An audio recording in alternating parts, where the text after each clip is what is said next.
may times na gusto kong gumive up. May times talaga na nade-depress ako. Pero nung time na nakinig ako sa humili ni Father, sino ba yun? Ang ganda ng humili niya. Doon ako na-inspired.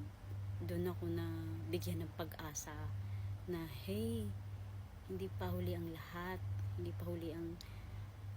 pa diyan ang mundo mo. May mission ka pa. Yung mga ganyan. Na even though nawalan ka ng trabaho sa abroad, kailangan mong kumayod ulit. May purpose ang lahat.